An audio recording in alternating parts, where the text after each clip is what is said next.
Hello, everyone, and welcome back to Let's Talk Business. We're on episode number 7, by the way, and it's time for our featured guest. And our featured guest today is Carlos Phillips. Carlos is the president and the CEO at the Greenville Chamber. Carlos, buddy, welcome. Always a pleasure. Glad to be here. It is good to have you, sir. I haven't seen you in a little while. And before we talk business, I just want to start out with the thing that is most important, and that is the fact that your son, Andrew, will be the starting cornerback at the University of Kentucky in 2 weeks when they take the field in their first football game. Congrats, Daddy. Thank you. Andrew's doing quite well. Yeah. Certainly much better than his old man did at Kentucky. Right. But we're excited about the start of the season. Right. Carlos, and I say this quite often whenever he and I are talking, Carlos and I went to the University of Kentucky together way back in the 80s. He played football and I did not. But his son plays football much better than he did. He is a 6-foot, super athletic cornerback. And I saw, I don't have it pulled up, daggone it, but I saw a story that was written on KSR that said that he would be the most important defensive player on the University of Kentucky football team this year. No pressure. And no pressure whatsoever. on the kid, or on the player, or the parent. Or the dad. That's exactly right. So I know we're in Clemson and South Carolina territory, but two Kentucky boys get together. We at least got to share a little bit of good news there. Okay. Carlos, you have been in South Carolina for 7 years. You feel like it's home yet? This is home. This is home. The community has embraced us. Yeah. Feel like we're having an impact on the trajectory of the community. And this is home. LaTanya and I love it. Good. Well, I'm glad you feel at home. I tell you what, I have been in South Carolina, in Greenville now for 21 years. Moved around, left Kentucky in 96, moved around a little bit, landed in Greenville 21 years ago, and I made the mistake the other day of calling myself a South Carolinian in front of some fellas that were born and raised here. And they're good friends of mine, but they pointed out real quick that, no, you've got to be born and raised to be a true South Carolinian, but I guess we can understand that, right? Well, you may need to find you some different friends there, Rick. Because the folks that I interact with, like I said, they've warmly embraced our family, and we do feel like South Carolinians. And our friends, the folks here in the community, they make us feel like we're natives. Well, good. I'm glad to hear that. Greenville is a great place to live and a great place to work. And we're going to be talking about the working side of that comment as we go through the conversation today. And so first I want to talk, though, about the Chamber of Commerce and just give us a little brief elevator speech on how the Chamber advocates for businesses and what it does to help businesses in our great city. Yeah, well, the Chamber's mission is to lead, convene, and mobilize the business community to drive regional economic growth. And of course, there are several things that we do to fulfill that mission. We advocate, so we oftentimes serve as the lobbyist, if you will, for businesses in our area, in Columbia, and locally as well. We have a robust economic development program focusing on developing talent and leaders, growing an entrepreneurial ecosystem, building our workforce, and informing our community, informing better decisions through data. So there are a lot of things that we do, but our goal is to achieve a community that has a robust, competitive global economy where businesses succeed and people prosper. That keeps us pretty busy. Yep, I bet it does. Tell me, the State Chamber of Commerce, the South Carolina State Chamber of Commerce, I would imagine that you guys have to work hand in hand sometimes. How does that work? What does the relationship look like between the State Chamber and the local chambers, or is there much of a relationship? So there's no official connection, so the local chambers don't report up to the state chamber or anything like that. But the state chamber does a great job of advocating and lobbying on behalf of businesses throughout the state, in Columbia as well. And oftentimes, in order for us to advance legislation that's best for business, it does require that we work together and collaborate. And the state chamber is they're great partners. So we work well together. Right. So Greenville, when I moved to town, like I say, about 21 years ago, it was, I think, safe to say, a hidden gem. It was on the verge of not being that, but at that time, I think it was. You fast forward two decades now, and Greenville is no hidden gem. Greenville is on every list everywhere of a place you want to live and a place you want to work. And it is so much that we have a population boom that is going to be picking up speed over these next years. As a matter of fact, I think the last statistics I saw showed that the Upstate area was going to grow by 250,000 people or so over the next 15 years-ish. Yeah. So the Chamber is very involved, of course, in growth. That's one of the things that you all try to shape in a way, to manage in a way. What's going to happen in the next 15 years, and how is your team going to be involved in that? Yeah. Well, at the Chamber, our focus has been on business and economic growth. That has been one of the factors that's led to the population boom that we are experiencing and expect to continue over the next couple of decades. By the year 2040, an additional 250,000 people will live in Greenville County alone. Greenville County, wow. In Greenville County alone, and that is a conservative projection. Yeah. So folks like you and other people who've lived here for a while have done a poor job of keeping a secret. Right. The word is out about Greenville County and our community, and so now we just got to figure out how can we be smart and informed and strategic about this growth. Right. We can't turn off the spigot. No, you're right. Folks are coming. So now we're at a bit of an inflection point in our community. How are we going to best manage and prepare for that growth? And so through our advocacy efforts, through our economic development work, through our entrepreneurial ecosystem growth work, we're very involved in ensuring that this is a community that folks who've lived here for a while continue to enjoy the place, but also our new neighbors, they're moving to the place that they thought that they were moving to. And it's an interesting balance there, but I'd rather be in our position. Yeah. I'd rather Greenville be in our position than some of the other communities, because you got to understand, if they're moving here, they're moving from somewhere else. Yeah. So where they're moving from, they're losing population. Ours is an interesting phenomena. It is a challenge, but it's a challenge that we should welcome. You know, Mark Ferris joined me a few episodes ago. Mark, of course, the CEO at the GADC, the Greenville Area Development Corporation, and I told him the same thing you just told me, and that is that it's your fault, Mark. Or partially your fault, sir, that we are no longer a hidden gem, but it's folks like Mark Ferris that have done a wonderful job of bringing business in. And you're right. I mean, it's the business that begets the population growth, and there's hardly, it seems, a few weeks that ever go by without some kind of economic development announcement that is, if not tied to South Carolina, tied to the Upstate or tied to Greenville itself. And so I think, yes, you're correct. That's just the way that it's going to be. And if I could add, you see the announcements about the new organizations that are moving here. Yes. But in my opinion, the bigger announcements are about those organizations that are already here. Expanding. And they're expanding. That's right. They're expanding. Yes. And there's a lot of business expansion, a lot of growth going on within the businesses that are currently in our community, which is another sign of a community's overall health and business climate. You're right. And they just keep coming. I mean, the one that pops into my mind immediately is Lima One. Lima One just announced they were going to add 300 new employees here within the next year to their office, their national headquarters right here in Greenville. So it's things like that that continue to come up. But I do agree with you.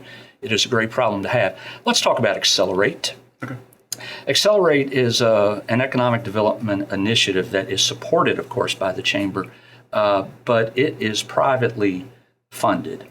Tell us about Accelerate and how you all are involved. So Accelerate is the Greenville's private sector fueled economic development initiative. It focuses on growing talent.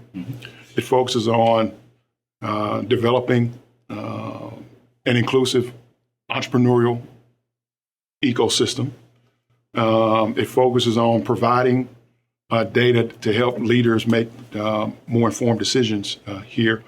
And the foundation of Accelerate really rests on, the foundation is on increasing educational attainment for working age adults, based on a belief that those communities that are better educated,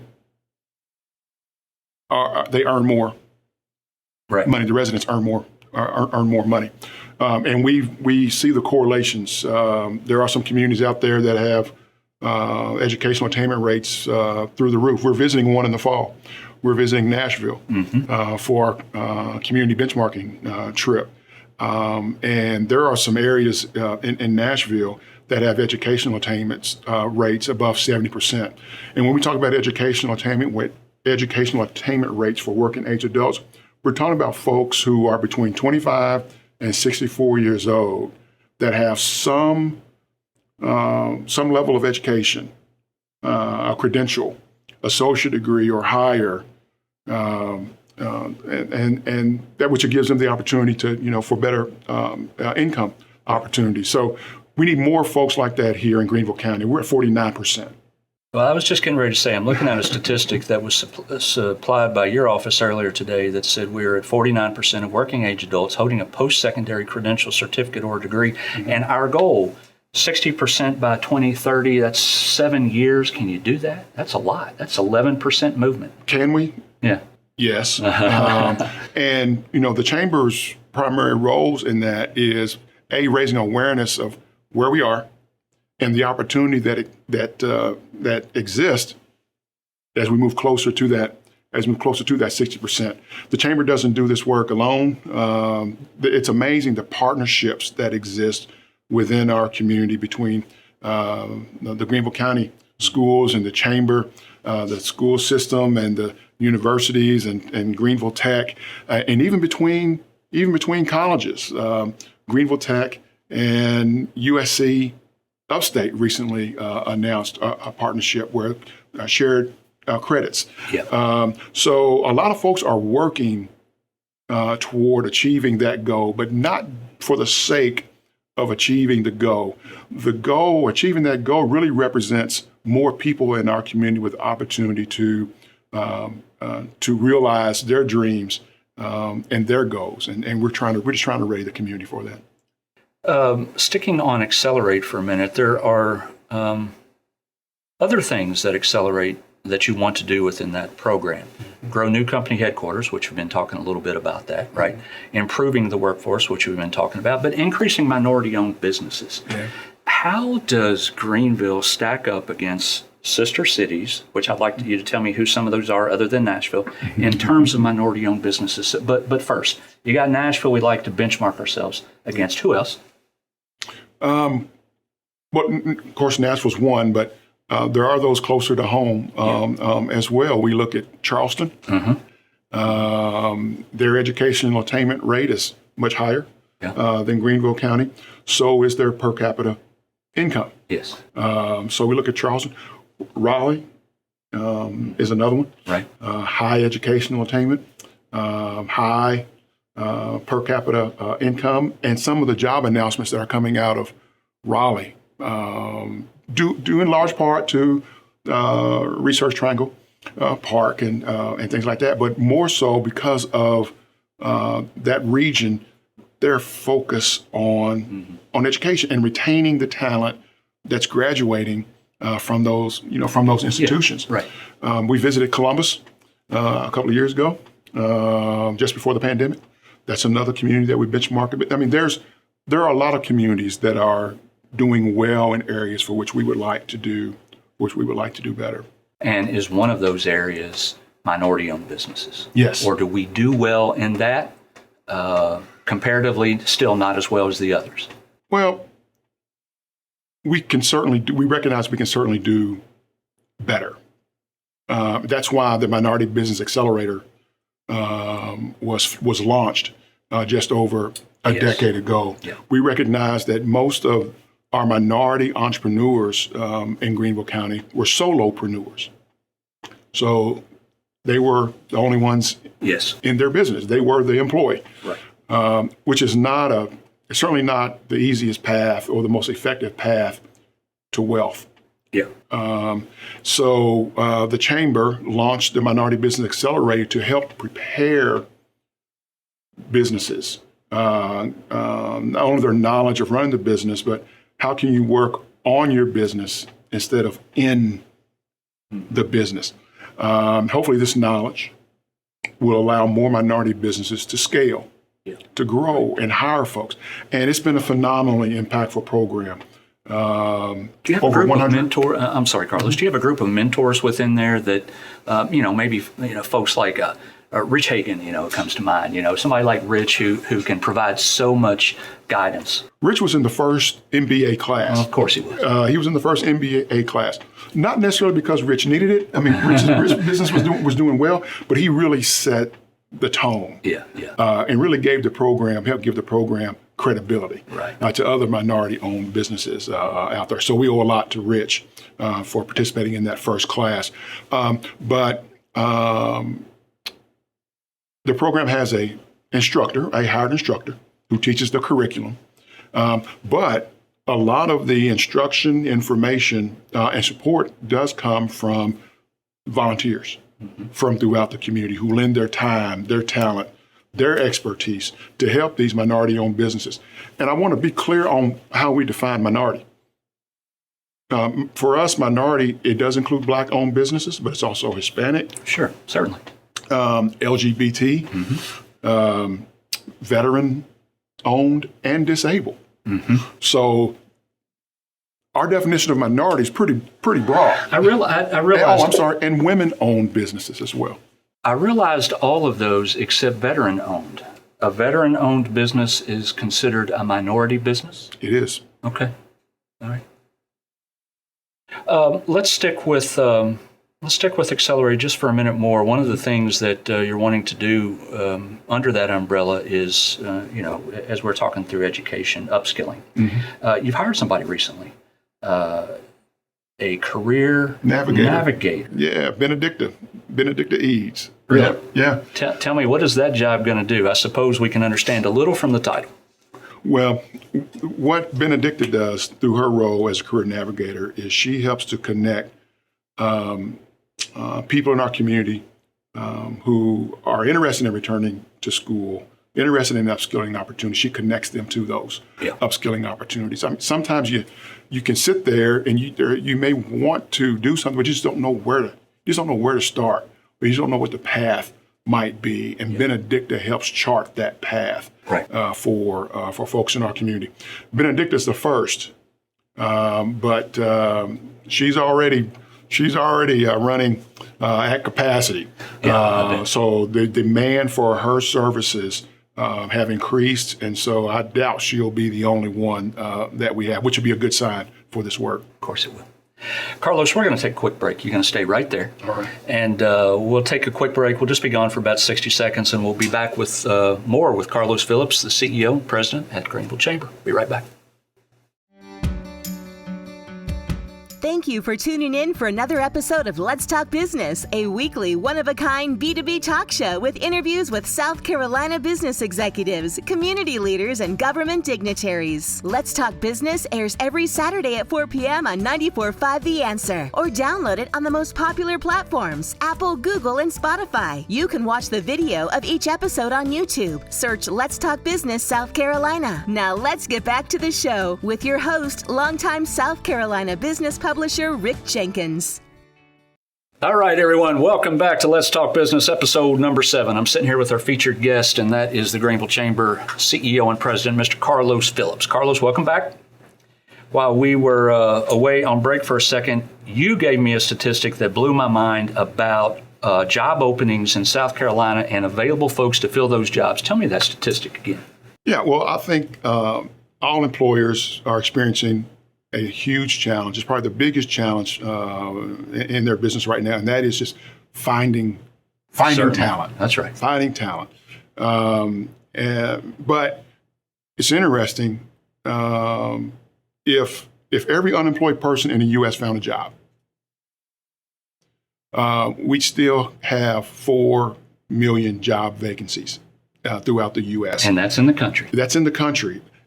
Simple Kentucky math, that equates to almost 70,000 folks in South Carolina. So if every job was filled in South Carolina, there would still, tell me again. 70,000. 70,000 jobs Yes. that are still Open. available. That are still open. Wow. Yeah. I don't even know what to say to that. That it doesn't even sound possible. Well, we still have an opportunity to prepare more people Right. for career opportunities. We have opportunity to get more people in the labor force, more opportunity to get them at work.